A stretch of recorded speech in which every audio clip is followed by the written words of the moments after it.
Hi, I'm Elyssa Kerr with Beavers Northwest. I'm the executive director of Beavers Northwest. Um, our organization is a small nonprofit operating mostly in Washington, but throughout the Western states. And we were founded in late 2014. I took over as the director in 2019, at the end of 2019. And our mission is to increase acceptance and understanding of beavers to support ecosystem resilience and health. So our primary goal is just to have more beavers on the landscape to make our ecosystems more resilient, as Jerry was talking about, the power of beavers that we all know. And we primarily do that through coexistence work. So we are helping folks learn to live with beavers through technical assistance with landowners and municipalities, and providing that expertise on coexistence. We also do technical trainings with partner organizations, including municipalities and other nonprofits. And then we do outreach and education. So I give a lot of talks. The photo on the left here is of us doing a field trip to a beaver pond with some second grade students. It's amazing to get kids out there into these wetlands. And then we're really starting to break into some different fields as well. We're hoping to be a resource for folks doing restoration and help be that guiding light of people learning to do restoration with beavers and using beavers as partners in restoration. And then research as well. There's a lot of opportunities for our organization and other beaver organizations to get involved in research. So I'll talk a little bit more about that in our challenges. Next one, Jackie. So just to briefly cover some of Washington's beaver regulations, beavers are considered fur bearers in Washington and are allowed to be trapped. There is a licensing requirement and a season for lethal trapping of beavers. If there are threats to private property, no license is required to lethally remove beavers for private property owners, for that property owner or their immediate family.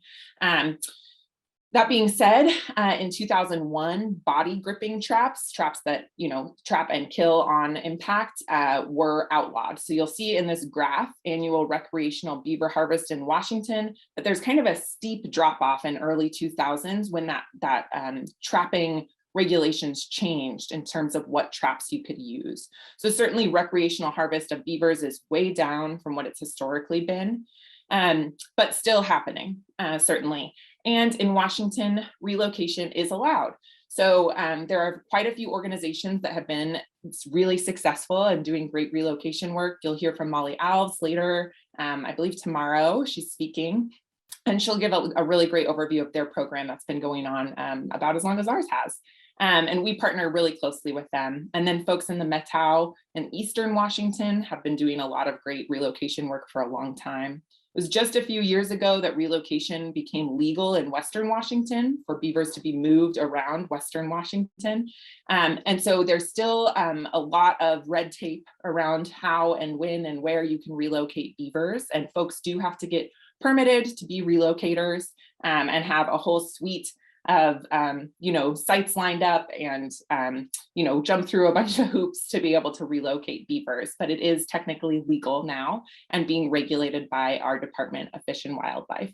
So certainly I'm not a relocator in Washington. We primarily work with coexistence. So if you were talking to a Washington relocator, they might have some different challenges to speak about in Washington. But I want to talk a little bit about challenges with coexistence work. So Jackie, we can move on to the next one. So as we work to promote coexistence strategies in Washington, we do have to get permits to modify beaver dams in Washington. So we get them from the Department of Fish and Wildlife. We, like anybody else working in water, we have to prove that we are not harming fish in any way. So Fish and Wildlife looks at all of our work. We have a lot of salmon, big salmon populations in Washington, a lot of declining salmon populations in Washington. And so any work we do in water really gets, put under a microscope to understand how is that going to impact salmon and other resident fish that aren't necessarily migrating like salmon do. So what we've encountered in the last few years is, 10 years ago, we had folks putting in pond levelers. When Beavers Northwest was founded, we're putting in pond levelers left and right, and it's a great tool and people are loving it. And then somewhere in around 2018, a rule was changed and pond levelers got put into our state code, and officially were in the code and said, yes, you can put in pond levelers, but you have to ensure that they allow for fish passage. And the language is a little bit funky. I'm simplifying it. It's very funky. It talks about really specific ways that water has to flow and move. And we started getting a little more scrutiny on pond levelers and the kind of lack of understanding around how beaver dams work when we modify them in terms of fish passage. It's understood that beaver dams can be passable for fish naturally in a natural system, but as soon as we touch it, everybody panics. And certainly in Washington, we have pretty strict culvert regulations, again, in the interest of fish and ensuring that fish can move through these pipes. So when folks see a pond leveler, like this photo on the left, they say, ooh, there's a pipe, that's a culvert, you can't do that. And there's a lot of panic that comes up. So this is a big challenge that we as an organization have been facing, is understanding, what are the rules that we need to follow?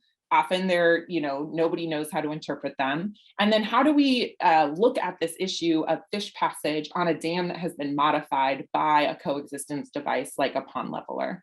So we're starting to work with some partner organizations, looking at ways to study fish movement over dams that have been modified. And it's a really big thing that we're getting started on. So I think that certainly this is something that's been a really big challenge for us. This photo on the right is a photo that I took at a site a couple years ago, and you'll notice in the foreground, that's a really dead salmon. It's like starting to mold, it's looking really nasty, but if you look at it, it's generally fish shaped. And in the background is a leveler. So this was a fish that we found, and this was on a site where actually it's a pretty wild site. We've got about 6 levelers on this one site in a mile-long stretch of stream. Do not recommend that in general. But this fish had made it past 5 of those levelers, 5 of these dams with levelers. So to me, it was like, okay, there's some evidence. That's one fish in one site, over 5 levelers. But certainly there is evidence that, installing these devices correctly can still allow for fish passage, and they don't necessarily have to swim through the pipe. We can still get that water flowing over and around dams, which is kind of the natural passage mechanism for fish. So all that to say, coexistence has been, that's the battle we've been fighting in Washington for a little while. And in terms of successes, I wanted to call out the great success we've had in helping build capacity on beaver projects. So this is a photo from Montana, where I went to visit and help with the Clark Fork Coalition and National Wildlife Federation and Defenders of Wildlife pilot project to get beaver coexistence off the ground in Montana. And you'll hear more from Sarah Bates on this, I'm sure. But we've also worked with folks like the Methow Beaver Project in Eastern Washington, who have historically been a relocator. They've been relocating beavers for a long time now and decided they wanted to try their hand at coexistence as well. So I went out to help them with their first pond leveler installation. I think it's been really great. There's a lot of established beaver people on the East Coast, and now we're kind of helping establish more established beaver people on the West Coast and in Western states. So it's been a really great success to be able to talk with other people who are really excited about coexistence work and want to break into that and want to install devices like pond levelers or culvert exclusion fences and get those in and keep beavers where they're at, but manage kind of those human beaver conflicts that we see often. So we've been really excited about being able to help folks get programs off the ground and just building that capacity of more and more organizations being able to do this work. The more of us that are out there, the more beavers there are on the landscape, and the happier we'll all be.